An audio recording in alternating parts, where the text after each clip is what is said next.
All right. Excited for this one. Dan Ariely, the legend in the behavioral economics space. Very excited to have you on a live broadcast with us here at Coinage. Thank you for taking the time to come out here. My pleasure. And are we on live on Twitter or on X? We are live on both, depending on both. what people want to Amazing. call it. It is unclear, but it might be a large piece of today's conversation, to be honest with you, with what Elon Musk has been talking about in traditional media, what citizen journalism is all about, and this distrust of media, which brings, I suppose, you and I together on this space today.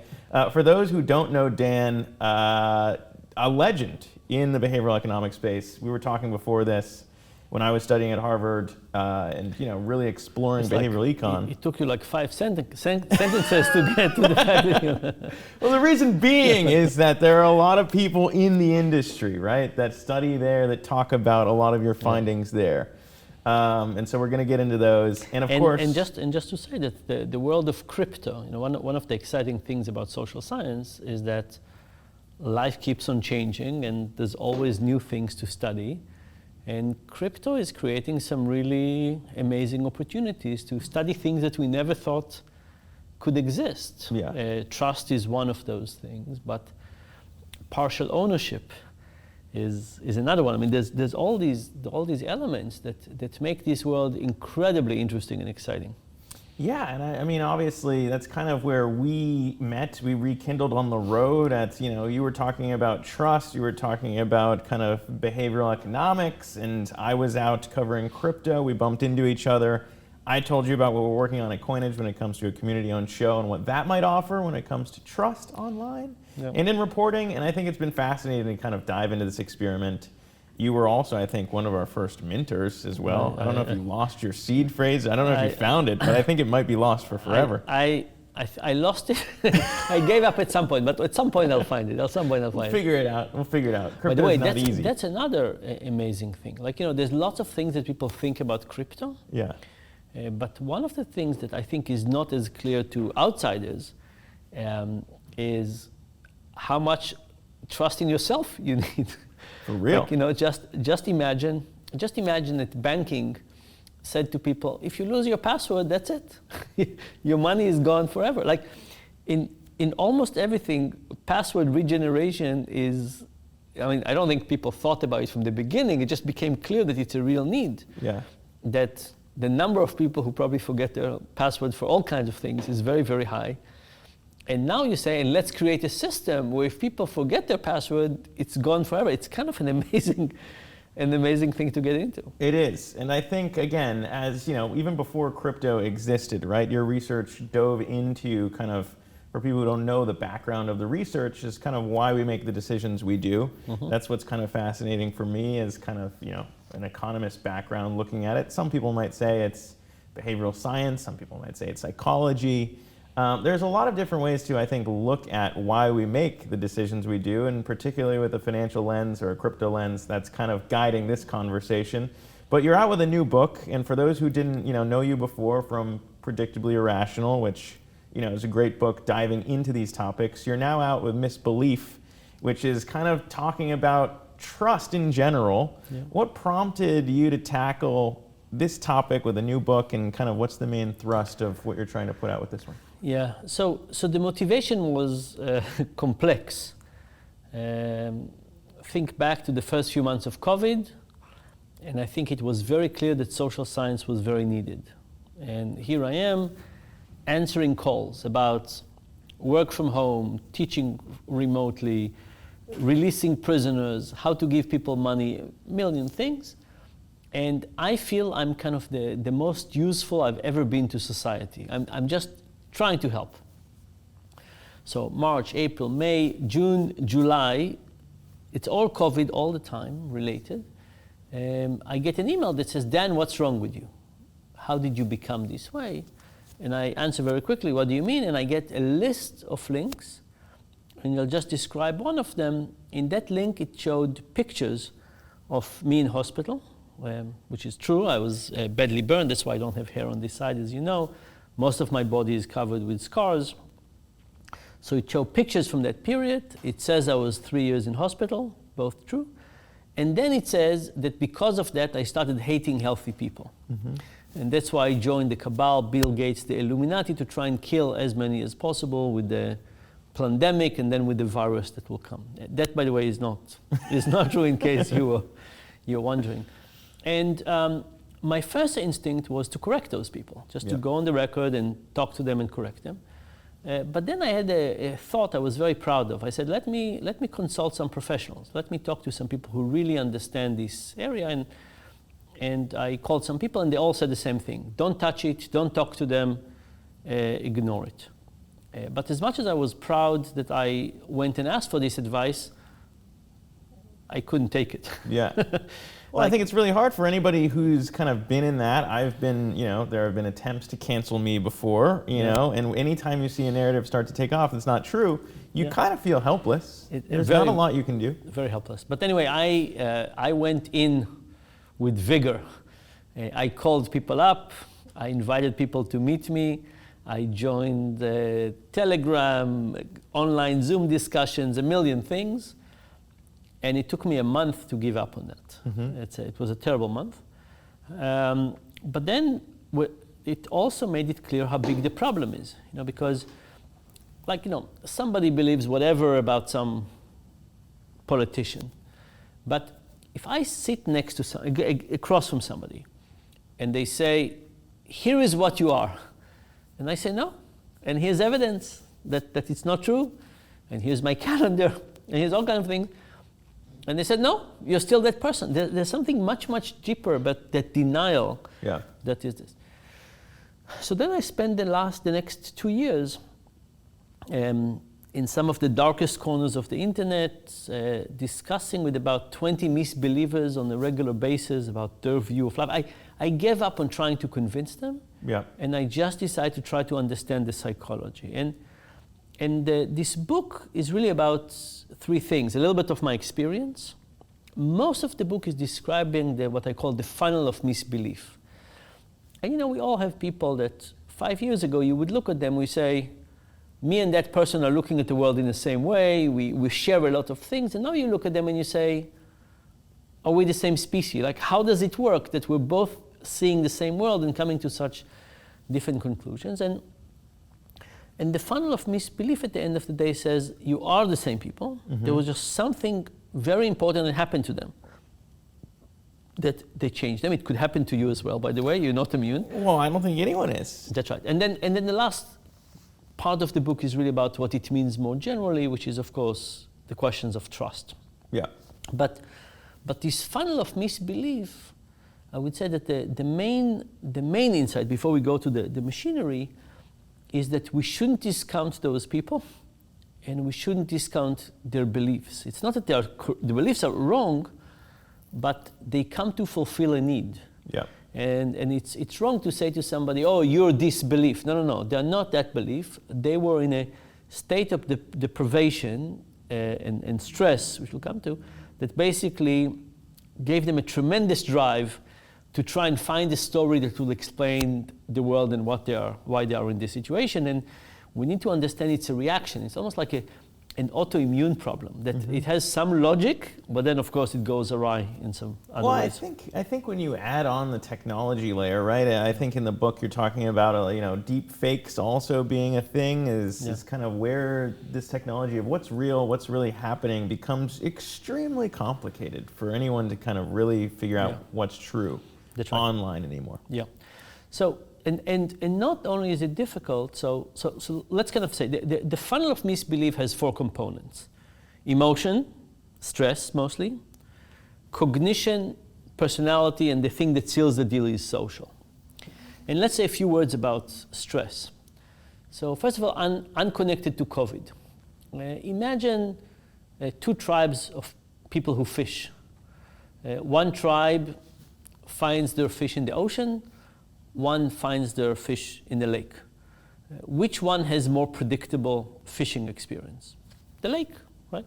Less storms, movement, and so on. The unpredictable is the ocean. Which one of them develops more superstitions? Yeah. The ocean, right? Superstitions are one of the many ways that we use to try and explain an unpredictable world and make it feel more controllable. The same thing is true, by the way, for baseball. As people in our position of baseball that have more unpredictability, they have more superstitions. Yeah. So the point is that when people feel stressed and hard done by, there's a need for a story, a very strong need for a story. And not all stories are made alike. The stories they particularly want are stories about the villain, because now I can deflect blame. It's not my fault, it's this other villain. And very interestingly, we want complex stories. Mm-hmm. Why? Because if you think that society is thinking of you as an underdog, you want to not just be the same, you want to feel superior.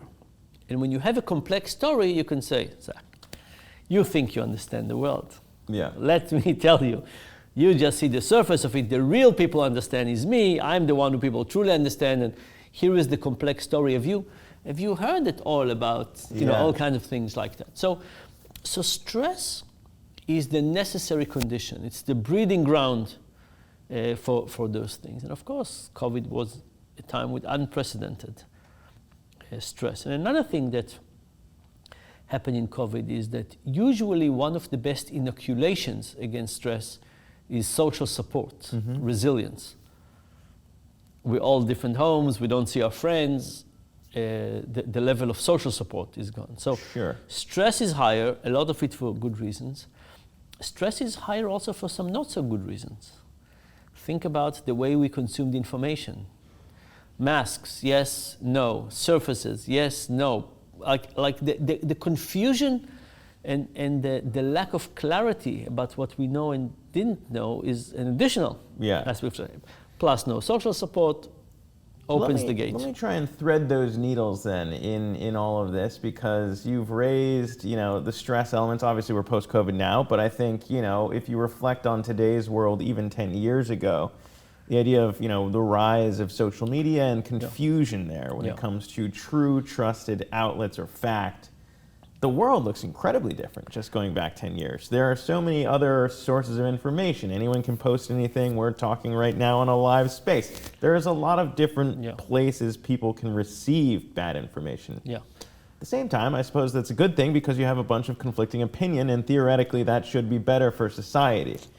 But how do you kind of look at it when it comes to misbelief and how it could actually be a negative? So in a world where people were rational, I would say expose people to lots of information, let them figure out things on their own.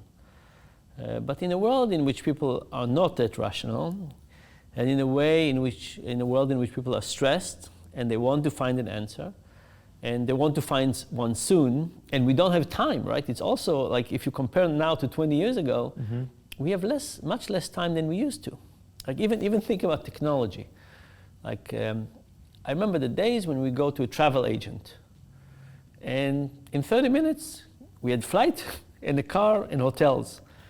How long does it take now? Like it's amazing to realize that with all of this technology, we're actually spending more time planning a vacation than we used to a long time ago. Buying a camera just to go to the store, maybe you went twice, but so we are much more starving with time. And also, there's a huge paradox of choice, which is another kind of classic behavioral economics piece of just too much choice becomes a bad thing. So there's a lot of choice, and it's up to us now to find the right answer. Mm-hmm.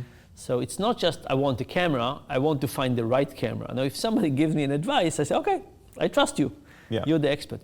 If it's all on me, now it's not just finding a camera, I want to feel that I'm doing the right thing. It's not just vacation, I want to feel that I don't want to regret it later, I don't want to choose something with 1 point less on some. Well, yeah, if you extrapolate the idea of taking a camera in a kind of a purchase decision versus your worldview and what's going to happen, I think politically it's become very difficult. Yeah. Right? Almost if you have, at least in this country, when you have kind of two worlds, two countries, you've got, Republicans and Democrats and a lot of people in the middle who probably aren't that indoctrinated. But if you do have two worlds who can't agree on fact, obviously that's not good for society. That's right. And obviously, I think, again, when you think about what you just said, the technology of social media pushing people farther and farther to the fringes. It's not just, we tend to think of it as social media, but it's not just social media. So I think of the cookie as a weaponized food. Okay. There is somebody out there who is trying to create the ultimate combination of fat, sugar, and salt to get you to want one and then to do the next one. And you probably feel like one now, just describing it. I think if you look at the funnel of misbelief, you look at stress, cognition, personality, and social, I don't think anybody kind of had a whole view of the whole system and said, let's create this funnel. But in the same way that the cookie attacks the elements of our taste, it attacks all the elements of our psychology and getting us to a wrong state. Now, and there's lots of pieces there, and even in the social piece, social media is just part of it. It's not the whole story. But take, for example, this thing we call shibolet. So shibolet is a term that comes from the Bible. And the story is that there were these two tribes that had a very bloody war, and they settled on different sides of the river. And then when they would walk around, they would want to find out if people are from our tribe or from the other tribe. And there's this plant called shibolet. And when they would pick it up and they would say, how do you call this? And the two tribes called it slightly differently. One of them called it shibolet, and one of them said sibolet. So if I ask you, how do you call this? And you said the same thing I do, you're one of us, you get a hug. If you say it the wrong way, we try to chase you, kill you, do something else. But this term shibolet has become a signal of identity. And what it means that when we have a discourse now, there are things that we say that we don't really mean. Right? So imagine that we sit here and I say, the shooting in Sandy Hook never happened. It was all FBI agents, and they are the one who did this. What you're getting from this is my loyalty to the cause. I could say there's not such a thing as gender. It's a fiction that we've created. Whatever I say, like in the extreme statements, are basically statements about identity. Now, I don't know if you and I was having a conversation, if you were get to confuse those with my beliefs compared to an identity signaling. But I think we have a lot of that. And that's not just because of social media. That's because identity has changed. Like when you look at people now and you ask them, what are the solutions you want for healthcare? What are the solutions you want for education? What are the solutions, like what's the level of inequality that you want this country to have? When you ask people about the underlying problems, the differences between Republicans and Democrats is very small. But when you ask people about this, they say, I can never imagine the signaling my son, I can never strong. imagine my son marrying somebody from the other party. So there is a separation. And the other thing is that, people use the term fake news. And I prefer the term corrosive. And here's an exercise that I'm going to propose to you, but don't do it. Imagine that you watched Alex Jones for a month. How would you be at the end of that month? I mean, I'd be in a rough spot, I would think. But you would have new terminology. You would have new connections between things, right? It's not you. I mean, if you come critical, of course, it would buffer it a little bit. But you would be a different person, right? After being exposed to it. And by the way, it's true for other networks as well. It's not you get the language, you get the atmosphere, you get the connection. You adopt a new way of being, and that's why we're in such a tough. The reason why I bring up social media and the idea of where we've landed is because the models that they're built on generally push kind of, okay, you like this, we'll give you that, right? And the algorithm age of we have this data and we know how to get more engagement, and that's kind of what these platforms are built around. So, Same thing, by the way, in traditional media too. Like, I don't think it's a mistake that you arrive at a Fox or a CNN continuing to push farther and farther to give the audiences what they want. So, but it's not just what they want. What I'm trying to say. So first of all, if you go to Fox News, you know you're in Fox News. If you're in social media, you don't know that you're in Fox News. You get to Fox News even if you don't think, you don't know that you've made this choice. But the thing about these networks is that it's not just a choice. The notion about corrosive is that they are driven to create addiction. Like if you're Fox, whatever, we're just using Fox News as an example, you want to create a language, a media language, that after being exposed for a month, people cannot consume another narrative. Yeah. Right? So, and that of course is easier to do on Fox News than it is to do on a social media channel. But there's lots of other little things that I think are driving bad behavior. So think about what like means. Thumbs up. What is this? Is it I endorse the truthfulness behind this statement? Is it this is funny? Is it this is ridiculous? Is it this is I can't believe this? Have a look as well. So you see something and it has 700 likes or whatever the thing is. What are you inferring?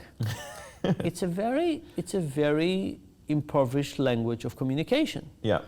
And it's not driven to actually explain meaning. It's driven to filter out things. And even before we go to big challenges, there's a lot of these little challenges that make it very, very complex. Yeah. By the way, people who like something and you get them to pause and question whether they truly want to endorse that position, reduce a lot their endorsement. Yeah, I think there's a lot of kind of, I guess, nudges, as we call them, or certain things you can build into, I guess, some of these decision processes that people go through, whether it is consuming news, whether it is, I don't know, getting farther and farther indoctrinated, as you may say, finding these identity signal markers. But particularly, I want to go back to one of the things that you mentioned when it comes to villains. Yeah. As a crypto publication, we have seen no shortage of quote-unquote villains in our industry the last year. Yeah. In fact, I just came from the SBF trial. There was a 60 Minutes piece with Michael Lewis digging into what FTX was all about. I think it is interesting when you think about trust in an industry like crypto that has seen so much carnage in the last year. I'd be curious to get your take on kind of rebuilding trust as an element for people, industries. What your thoughts are when it comes to, I guess, rebuilding trust? Because once you lose it, some people say it's almost impossible to get back. Yeah. So first of all, I'll say that there's a ton of things I like in crypto. The fact that they made trust unnecessary, I always thought was a shame. And I'll tell you why. Yeah. I think in the financial world, it's one of the easiest places to get like training wheels of trust. Like, think about like, when can we practice trust? You and me, where can we do it? What are chances? Maybe when we meet, when we share a secret, but financial transactions are creating a tremendous opportunity to practice trust. And if you don't practice trust, you're not going to get trust. So I thought that taking away all financial trust out of the system, kind of like, I was wondering what will be the effect on the trust that will remain in other aspects. Yeah. So, but that's a separate issue. Rebuilding trust, first of all, is tough. It's tough. But what is trust? Trust is basically long-term aligned incentives, right? And I think crypto has a way to do that. Of course, if the more we have crypto experiences, let's call them, that are based on short-term speculation offering and that close down, that's not trust creating. But trust is about long-term aligned incentives. So, if again, let's think about people. If I said, you know what, why don't we have a dinner every month from now for the next 10 years?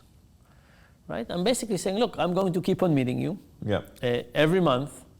And that's, of course, not, we can do more than that, right? We can say, and why don't we talk about our romantic challenges, or why don't we talk about, so there's more we can do. So long-term aligned incentive is incredibly important. And I think some of the things that crypto, I think, inherently is about that. Right? It's inherently a long-term investment. It's not a short-term. I think if it's done well, I mean, again, what we're trying to build here, the idea of community-owned show aligning interests in really valuing objective fact, I think is a great way, long-term, as you said, to build value. But that's right. But you do say long-term, right? That's the issue. Of course, all kinds of things happen that take advantage of that and make trust more difficult. So that's the first thing, is how do we bring back this notion about long-term aligned incentives. Yeah. Like, I would do better if you would do better, and I want you to do better. The second thing that creates trust is to give people the sense that you care about them more than you care about yourself. So there's kind of a beautiful example. Imagine I'm a waiter, 4 people at the table. I come to the first, I say, what would you like? They said they want the fish. And I say, the fish is not so good today. Take the chicken. It's cheaper and better. And then we measure how many the next 3 people take my advice, how much the table takes my advice for wine, for dessert, and so on. That's case number 1. Case number 2, what do you want? I want the fish. The fish is not so good today. Take the steak. It's only twice as expensive, but it's amazing. Yeah. What happened to trust now? Not so high. Why is the first waiter trusted, the second one is not? Yeah. Because the first waiter makes it clear, cheaper and better. I am losing money for your benefit. Whereas the second waiter, you don't know. You don't know if they work for themselves or they work for you. So one version of trust is to take the things we already have in society, where we clearly have other people's best interest in mind, and to show it, right? So how do you show it? And you can think about all kinds of things, right? How would the physician show their patient that they care about the patient and their own expense? Yeah. Right? For example, calling them after office hours to check how they are. Sure. I have these amazing physicians, and sometimes I learn about the amount of work they do behind the scene on my behalf. Like my physician at Duke, when I traveled to Africa recently, went online, checked all kind of things on the CDC website. Not when we met, just now. I found about it luckily, but she should have told me, right? Because this is something she was doing anyway. And what trust is created by knowing that somebody took time from their own time that they have to do with other things, and did this for us. And then the other thing, there's a few other, but if you think about long-term aligned interest, it would be kind of number 1, showing people that you care about them, even at your own expense. And then the other thing is to give position of power. Yeah. So imagine I told you a very dark secret about me. I'm saying, hey, here's a doomsday weapon. Now you can hurt me if you want. Look how much I trust you. Yeah. Right? So when we think about crypto, I think there's a question of whether we're thinking about the crypto market or specific coins. Yeah, I think. And I think it will be. I think for the market as a whole, I think it will be tougher. Yeah. But I think specific activities need to take real actions for that. So if you're Ethereum, I don't think you need to worry right now. It's been along for a long time. People understand it and so on. It's not the trust is not sure an issue, but if you're a newcomer, and you're tainted by lots of other actors in the space. That's right. That's right. Then the question is, how will you convey trust? And if we go back to misbelief, for me, misbelief has two components. The first one is belief in the world that is just wrong, or that the experts think it's wrong, or the majority thinks it's wrong. That's one part. But the second part is that it's central to the person, and they view that misbelief as a lens to view other things. Mm-hmm. Right? So imagine that I think that whatever, something about JFK, and it's a central tendency, and it changes my view about the security and the FBI and maybe the CIA, and it changes my view on the education system and Republicans versus Democrats and so on. Now, it's not just a belief about a murder, but it's a belief of something that I view the world from that perspective. Yeah. And I think crypto is a little bit like that. You know, there are people who, buy a little bit here and there, but I think for lots of people, the people who are serious about it, it becomes a central tendency in their life. I'm wondering what would happen, do you think, if we asked people, how would you rank your loyalty? Like, what are you first? Let's say American, American, New Yorker. No, crypto guy, crypto person. Sure. Is this before or after religion? Like, where does it stand in this regard? I think for many people, it's an ideology. Yeah. And it's a central tendency. It's a lens from which to now it's not a misbelief but it's a lens from which to view something very important in life. And because of that, by the way, the stakes are much higher. They are. And I think, like you said, the idea of power and the idea of, you could be a big fan of crypto in America, but eventually some of these ideologies do become conflicting in the idea of there should be no power governing transactions. What does that look like? That's right. It all gets a little bit complicated. Yeah. But I do want to ask. Can I tell you this funny thing? I had a funny call with an Italian crypto guy. Very interesting. He told me lots about his beliefs and so on. But then I told him I asked him about his relationship with his significant other. And I said, where's the trust? Where's the trust there? Yeah.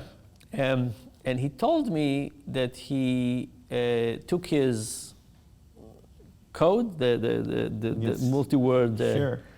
Seed phrase? He took the seed phrase. He gave half of it to his significant other, sure, and half to his sister. Okay. And this was like, he didn't trust any of them. He took the lack of trust so seriously into this that he didn't even give it to either of them. And then I asked him if he tested whether it's working. Yeah. Because there's another breakpoint. They could group up and then. Well, I thought one of them could lose it. Yeah. So he said he'll check, and indeed one of them didn't keep it. Okay. With a serious needed, but no, I think if you take him, of course, it's just one example. Yeah. But he took the ideology of the phrase and the security and the so on so seriously. Yeah. That started changing his trust with his close ones. I think that's, to me, again, it's such a fascinating thing to explore, right? And on a personal level, like you said, if you know someone, then it doesn't really matter. I think this book is coming out at a very interesting time for you as well. You've got this NBC show out now, predictably. Yeah. Did they steal your title? They didn't steal it. No, it's called The Irrational. Okay, The Irrational, yes, you're right. So that's coming out. But I think the connection, obviously, for anyone in the industry would look at that and say, okay, yes. Can I tell you a story about this show? So this show is loosely based on me. And the guy teaches social science. His office looks like mine, and so on. Yeah. And in the first episode, there's a guy with a PTSD, and he gives him advice. And at the end of the chapter, at the end of the episode, there's like I thought a lovely moment between this guy that had PTSD and Yeah. this Professor Alec. And the advice he gives him is my advice. Like, how do you try to forget things? How do you try to get over things and so on? So I went to LA for the premiere for the first episode, and we watched it with the people from the show. And I asked the actor who was the PTSD guy, I said, for me, that was it was a very, it was like, it was my advice. Like, I thought this is like the right advice to give somebody. I said, how was it for you? And he said it was one of the best pieces of advice he got in all of his years in getting psychological advice and therapy and so on. It was so nice, right? There's something so nice to say, okay, this is a guy, slightly me, lots not like me, but I get to also influence a little bit about how he. Well, I think that's what's interesting now too, right? And I wanted to ask you this question on a personal level because people are talking about Dan Ariely now. They're talking about you, and they're talking about past studies. And again, as I said, I came into this interview and we've known each other, and I would consider you honestly like there are a few heroes I think in the behavioral economics space. So there's a question coming from that space as I see now these discussions about, well, who is Dan Ariely? Who is he really? And what could have happened with prior studies? I mean, there was just a New Yorker article about that too. I mean, how do you look at who the real Dan Ariely is and how interesting it is that this story is coming out now when you put out a book on misbelief and how people should think about truth? Yeah.